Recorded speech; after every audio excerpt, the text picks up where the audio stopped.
Good morning, everybody. Shift your mindset here. Welcome, all your freedom fighters, people who work on themselves, who want to make every day a better day in their life. Today's episode is why would someone return to the Jehovah Witnesses? Little disclaimer up in front. I'm not talking about somebody who stays in the Jehovah Witnesses because they want to help out a family member or doing other stuff. They need to have contact with certain family members. I'm not gonna talk about them because they have a good reason. Everybody has a good reason also to go back to the Jehovah Witnesses, but you know what I mean. Not the PMOs out there who stay connected to the family or whatever, but they usually don't go to meetings and stuff like that. I'm talking about the people who really return into the faith again. Maybe are disfellowship, disassociated, and return back to the congregation.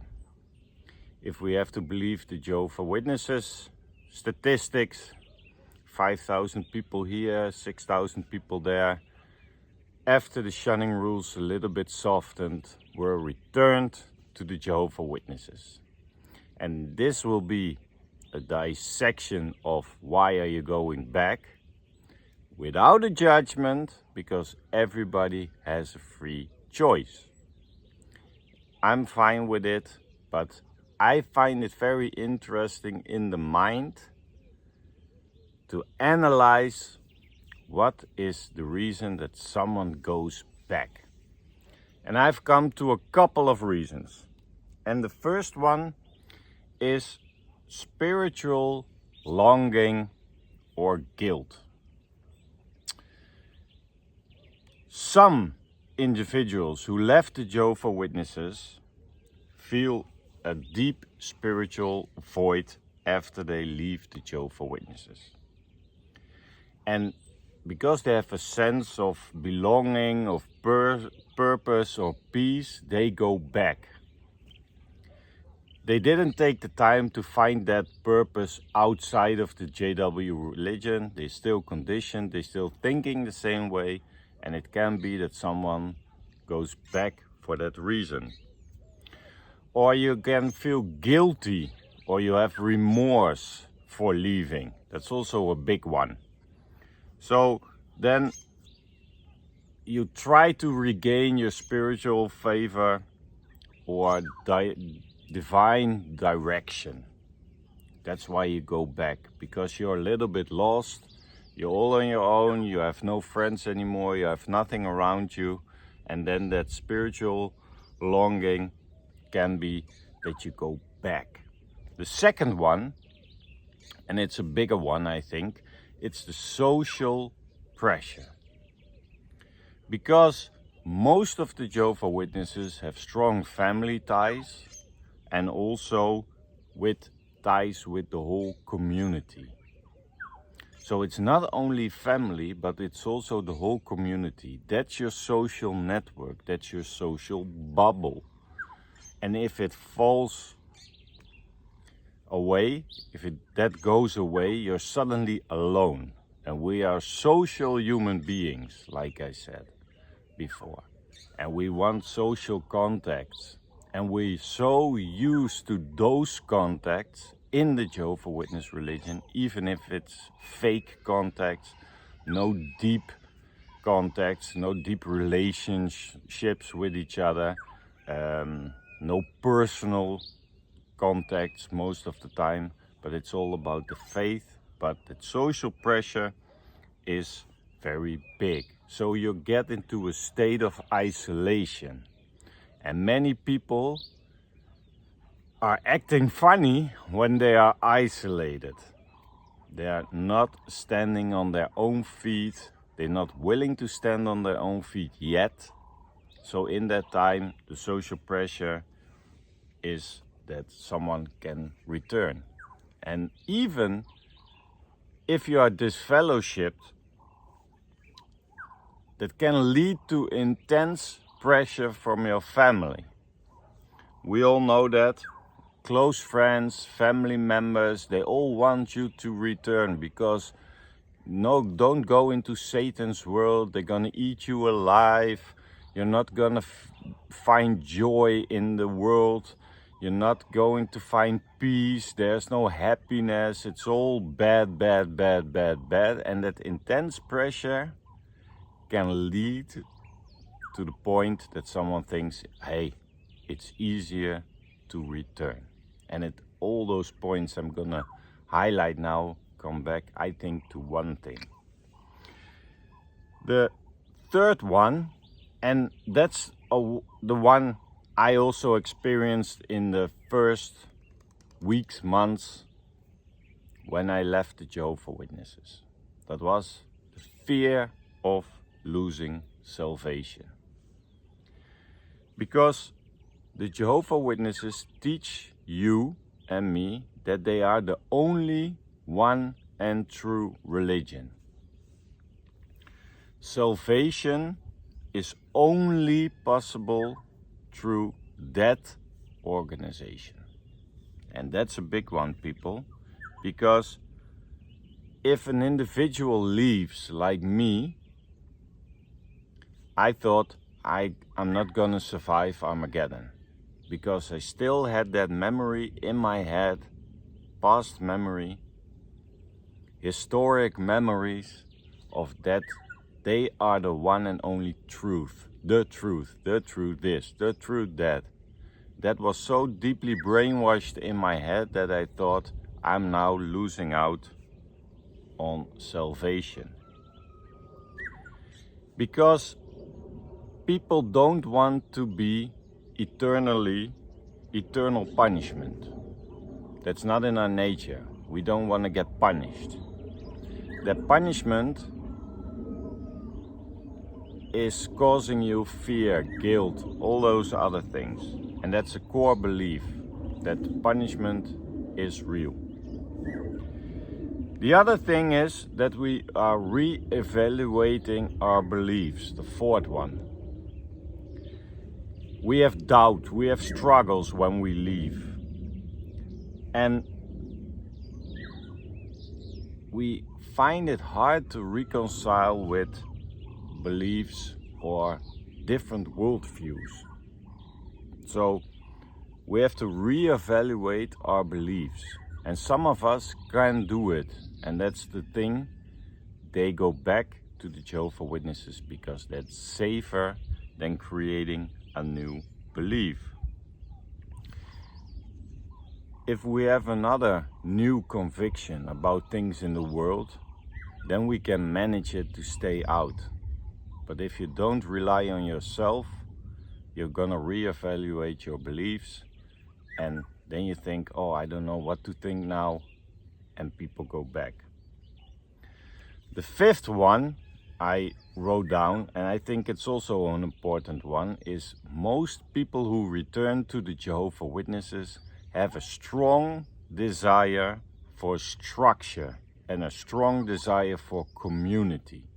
So it's not about them, but they need structure in their life from somebody else, and they need the community to provide in that.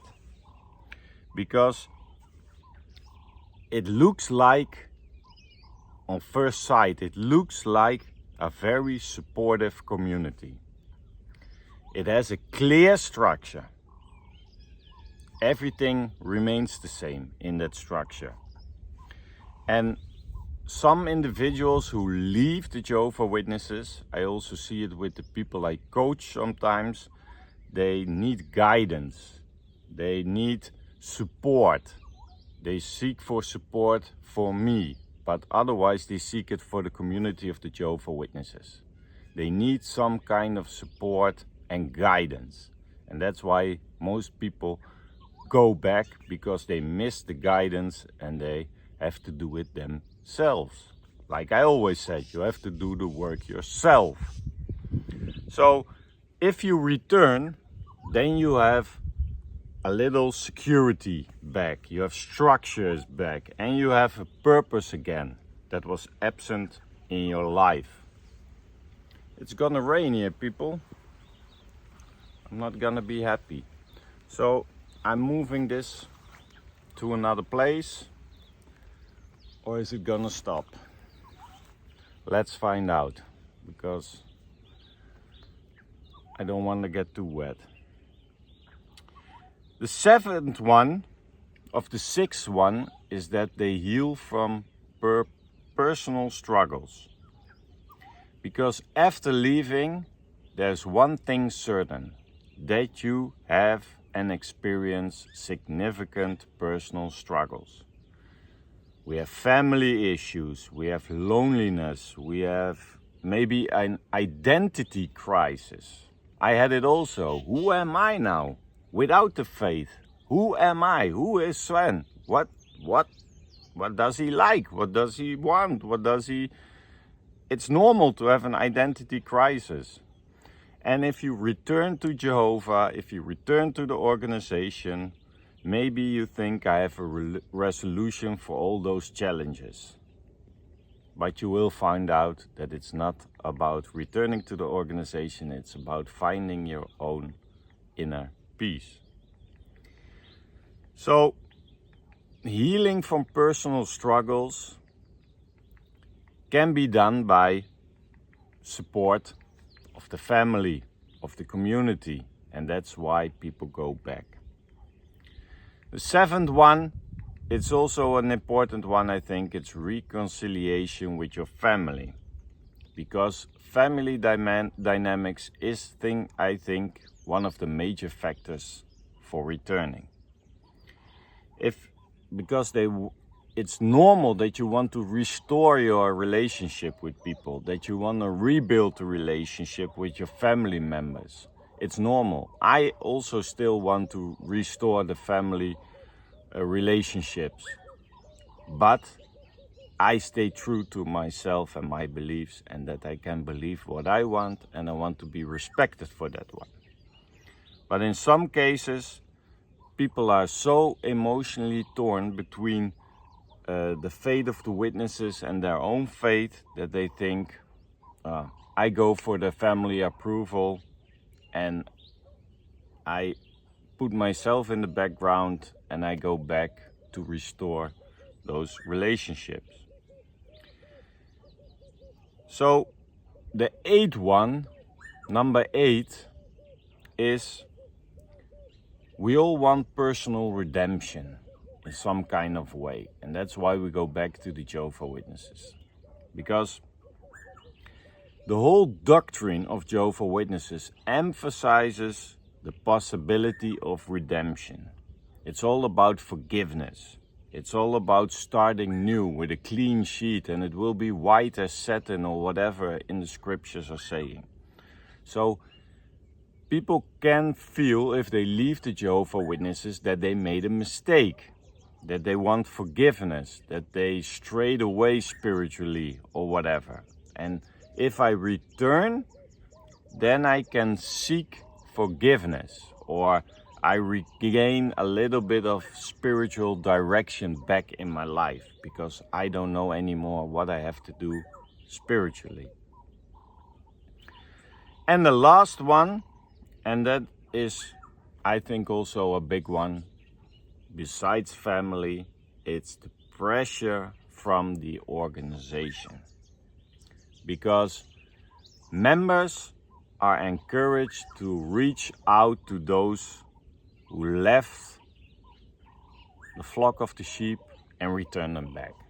So there is pressure from the organization, not only from your own family, but the organization is also built on bringing people back. Hey, I missed you already a few weeks, blah, blah, blah. I want to see you, and that kind of stuff. So, and they can be persistent in that. They can come to your home. They can harass you everywhere. Elders are keep on texting you. They don't know when to stop. So you have an organization who is built on pressuring people who left the organization to bring them back. And if they are close to you, if they were close to you in that faith, it can be hard for you to say no. And that's why I want to break it all down, all those 9 points, break it down to one thing. And let me know in the comments if you agree or you'll have an addition to it. It's all those points: family, organization. I want forgiveness. I want salvation. I don't know what to believe anymore. Loneliness. No social network. All those points I just mentioned has one thing in common. It's about putting your power in the hands of other people. And I don't blame you, because that's what you're used to as a Jehovah Witness. That was what I was used to. And in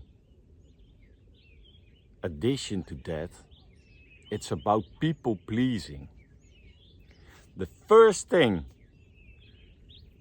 I put my mind on was stop with the people pleasing mentality.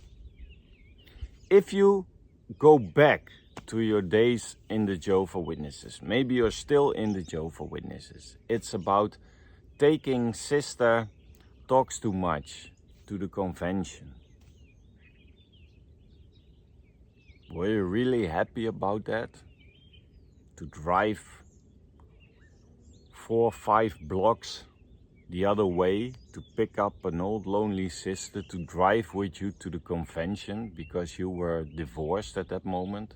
I'm talking to myself. And take them 1.5 hours to the convention.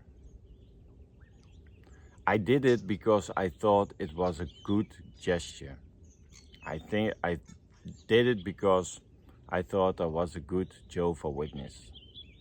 But if I, being honest now, I would have driven to that convention. I wouldn't go anymore now, but if I drove to that convention, I would drive by myself with my music on and feeling myself in a peaceful situation, moment. That's what I really, really want. Did I want because I had a car, a good car? Was I happy in the ministry to always take other people with me? Not paying for gas. They have their own cars, but they always riding along with somebody else. We all know those guys, right? We all know those people who come to the ministry and always take advantage of other people and sit in the back and just and then okay, bye, and they're gone. And you were having hearing problems, all that yapping behind you, driving people around through the territory, from farm to farm. I had to go to the car wash because my car was dirty with sand and mud and stuff like that. And they were sitting in the back yapping about sister did that, brother did that, whatever. Did I enjoy that? Did I do that for myself? Was that my own decision? No, it wasn't my decision. It was about people pleasing, because that's what they expect from you, that you are doing things because of the greater good. But that's why we put our power in other people's hands, in God's hands, in the organization hands. Do you think I like it to clean the congregation meeting every week? Did I enjoy raising my hand for volunteering for something what has to be done on the congregation hall while I was working 5 days a week, 60 weeks an hour on a Saturday? No. But I did it because I thought it was something you had to do. That you don't have to put your own needs on number one, but you have to be on number two or number three. It's all for the greater good. That's why elders neglect their own families, because they have to drive to lonely sister 1 and lonely sister 2 because they're having a hard time. So they leave and neglect their own family and wife because the congregation needs them. Did I like it to do the security on the conventions and sitting in my car at 6 o'clock to be there at 7 o'clock or whatever? To start with my shift while no one was even at the convention? No. Did I like being a parking attendant, standing there waving with a thing, okay, you can go, and all frustrated JWs honking their horns because they want to go home, and you were home at 7, 8 o'clock, and next day you had to be there at 7 o'clock again? Those convention days were hell if I look back at it. And I completely lost myself for the greater good. So my advice to you people who are watching, who are planning to go out, know it's gonna be tough. Yes, you're gonna feel lonely. You're gonna feel maybe that you're losing salvation or whatever. But it are things, he agrees, those are things you can overcome yourself. You are stronger than you think. And whatever you do, don't give up. Don't give up on yourself. Don't take the shortcut. Don't take the easy way, but take the hard way and learn from it. And that hard way, I will reassure you in this, it has beautiful views. Yes, you have to do the work, but it is more than worth it, because what you don't want to do is give your power away, give your own identity away. That's why you are in an identity crisis when you leave the Jehovah Witnesses, because you had no identity. You were one of the many. You were one of the whole organization. That's the problem with the Jehovah Witnesses. They don't have an identity. If you cut away the organization and the faith, what is left of somebody? Who are you? If you ask that question to a JW, who are you? And then don't say a Jehovah Witness and I believe in God and that. Who are you? They don't know who they are. They don't know what they like. They don't know what they want to do. They have no goals. The only goal is to get into paradise or to preach or to do whatever, but it's always about the organization. But the organization is just a religious aspect of your life. It's not your whole life, because you also have a physical life. You also have another aspect of life. Work is also an aspect of life, but they don't have any goals because everything is flattened out by the organization. And if you have no identity, you are a lost person. And what does a lost person do? They cling together with other lost persons. And then you have an organization like the JWs. But make it your purpose in life to find your identity. What do I like? You want to be creative? Go and be creative, and you meet there new friends. Do you want to start your own business? Make contacts.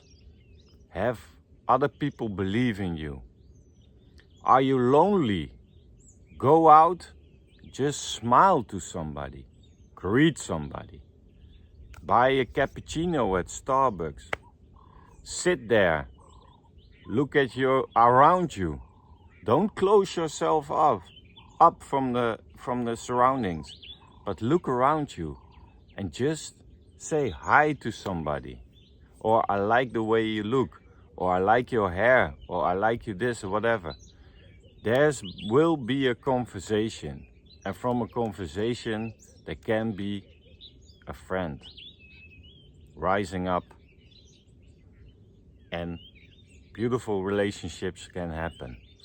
But what you don't want to do is, when you had the guts to leave, when you had the courage to stand up for yourself and make your own decision, to regret that and go back into the old system again, the old way of thinking. So build your life on your own principles. Stay loyal to yourself. Be yourself. Don't put on masks and you're adapting like a chameleon to your surroundings. It's time for you to show the world what a beautiful person you are from the inside and the outside. And that world is waiting for you to grow, to flourish, to express yourself. And don't fall into the trap that you're not worth it, that you need your old friends back, because then you're gonna be stuck and miserable again. It is a conflict in the beginning because you are still a bit wobbly, what to feel, what to do, how to manage your situation. We have, on the other hand, we have grief, we have lost people, we have this, we have that. But be clear in what you want. And especially trust yourself, but also trust the process. People never give up. Thank you for watching. See each other on the next episode.